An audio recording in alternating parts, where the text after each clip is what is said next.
Hi எல்லோருக்கும் வணக்கம். Bigg Boss season 8 Tamil.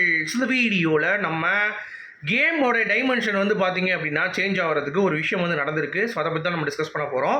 So வீடியோக்குள்ளே போகிறதுக்கு முன்னாடி நம்ம சேனலில் நீங்கள் புதுசாக இருந்தீங்கன்னா கண்டிப்பாக சப்ஸ்கிரைப் பண்ணிக்கோங்க. வீடியோ மறக்காமல் ஒரு லைக் பண்ணிக்கோங்க. இப்போ நம்ம வீடியோக்குள்ளே போகலாம். ஸோ யாரெல்லாம் இந்த ப்ராசஸில் மாற போகிறாங்க அப்படிங்கிறதுக்கு இப்போயே டிஸ்கஷன்ஸ் வந்து போயிருக்கு. ஸோ யாரெல்லாம் பெஸ்ட்டு சொல்லலாம், ஒர்ஸ்ட்டு சொல்லலாம் அப்படின்ற இதுவும் கேட்டகரியிலையும் வந்து முத்துக்குமரன் வந்து ஃபைனல் பண்ணிகிட்டு இருக்கார் அப்படிங்கிறது பார்க்க முடியுது, லைவ் பார்க்க முடியுது. மற்றபடி ஒரு சுவாரஸ்யமான அம்சம் ஏதாவது இருக்கான்னு கேட்டிங்கன்னா லைவில் எதுவுமே இல்லை. 24/7 லைவ் ஸ்ட்ரீமிங் வந்து கொஞ்சம் ஷட்டிலாக தான் போகுது.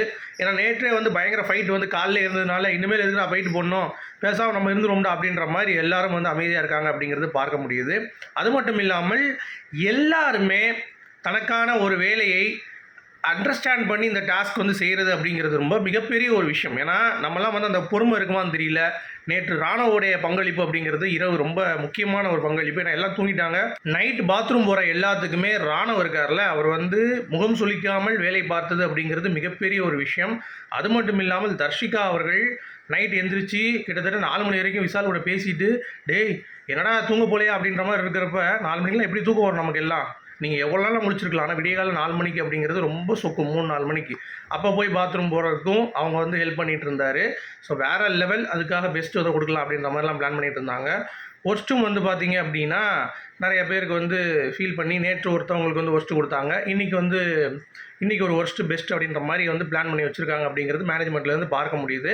பட் இப்போது ஒரு டிஸ்கஷன் போயிட்டுருக்கு கரண்ட்டாக. என்ன அப்படின்னு பார்த்தீங்கன்னா, யாருக்கு வந்து பெஸ்ட்டு கொடுக்கலாம் அப்படின்ற மாதிரி ஒரு சில பேர் அன்ஷிதா சொல்கிறாங்க, ஒரு சில பேர் ராணுவ சொல்கிறாங்க. இந்த மாதிரி டிஸ்கஷன்ஸ் வந்து போயிட்டுருக்கு. யாருக்கு அது கொடுக்க போகிறாங்க அப்படிங்கிறது நமக்கு தெரியல.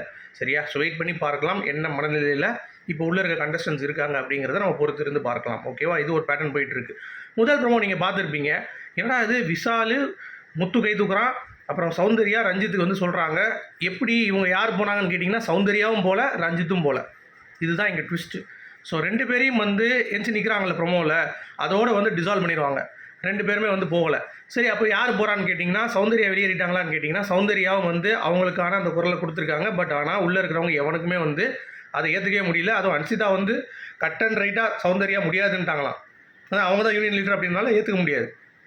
ஸோ அவங்களுடைய அப்ளிகேஷன் ரிஜெக்ட் ஆகிடுச்சு. அதே மாதிரி இந்த சைடு வந்து ரஞ்சித்து நோ முடிஞ்சு போச்சு, யாருமே வந்து ஏற்றுக்கல அப்படிங்கிறப்ப. ஏன்னா அவர் வந்து ஈஸியாக தப்பிச்சு போயிடுறாரு நாமினேஷன் ப்ரீ பாஸ் வச்சு. நீங்கள் பார்த்தீங்களா, அவர் என்ன பண்ணுறாரு, விளாட்றாரு கேமு, விளாடவே மாட்டுறாரு. அவர் பாட்டு வராரு, வந்துட்டு என்ன தங்கம் செல்லம் அப்படின்றாரு. எல்லாருக்கிட்டையும் வந்து ரொம்ப ஜாலியாக இருந்துட்டு எனக்கு பாசை கொடுங்க தம்பி, ஓகே கண்ணுங்களா, பை கண்ணுங்களான்னு சொல்லிட்டு அவர் பாட்டு வந்து இந்த சிவராஜ் சித்தகுமார் டாக்டர் இருப்பார்ல ஒருத்தர், என்ன கண்ணுங்களா தங்கம் அப்படின்ட்டு அதே மாதிரி இவரை பார்க்க முடியுது. என்ன அவர் ரொம்ப வயசு ஜாஸ்தி, இவருக்கு வயசு கம்மி, அவ்வளோதான். அதுக்காக கூட நாமினேஷன் ப்ரீ பாஸ் கொடுக்க முடியுமா, உட்காரியான்னு சொல்லி மண்டையில் அடிக்க வச்சுட்டாங்க. சரி, இப்போ முத்து வந்து நாமினேஷனுக்கு உள்ளே போயிட்டார்.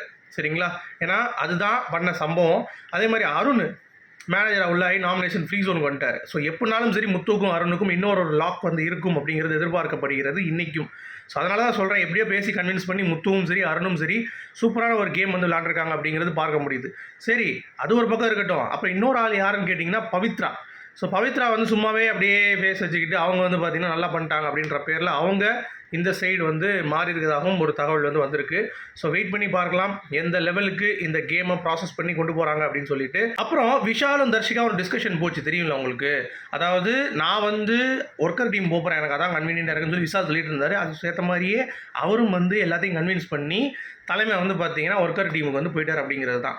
ஸோ ஒர்க்கர் டீமுக்கு உள்ளே வந்தவங்க யார் அப்படின்னு சொல்லி பார்த்தீங்க அப்படின்னா முத்துவும் விஷாலும், அந்த சைட்லேருந்து வந்தவங்க வந்து பார்த்திங்கன்னா அருணும் பவித்ராவும். ஸோ 2 பேர் வந்து ஸ்வாப் பண்ணியிருக்காங்க அப்படிங்கிறது தான் பாயிண்ட்டு. ஸோ காலையிலேயே சம்பவம் நடக்கும்னு பார்த்தேன், ஆனால் காலையில் நடக்கலை. இப்போ தான் வந்து எல்லாம் தயாராகி பேசிகிட்டு இருக்காங்க. ஸோ இனிமேல் தான் அதனுடைய டைமென்ஷன் ஆஃப் த கேம் இது மாறினோடனே கண்டிப்பாக இம்பேக்ட் வந்து க்ரியேட் பண்ணுமா அப்படின்னு சொல்லி கேட்டிங்கன்னா எல்லாரும் வந்து ஒரு ஷட் டவுன் மூடில் ஆகிட்டாங்க.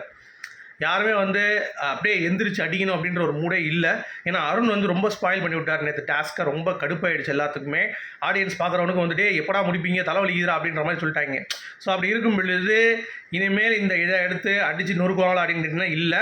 இன்றைக்கி ஒரு சின்ன ஃபைட் ராணுவுக்கும் அன்ஷிதாவுக்கும் இருக்குது அப்படின்ற மாதிரி சொல்லப்படுறாங்க. சரியா? ஸோ வெயிட் பண்ணி பார்ப்போம். அது நமக்கு வந்து கன்ஃபார்மாக தெரியல. ஓகே, உங்களுடைய கருத்துக்கு சொல்ல மீண்டும் சந்திப்போம். Good bye.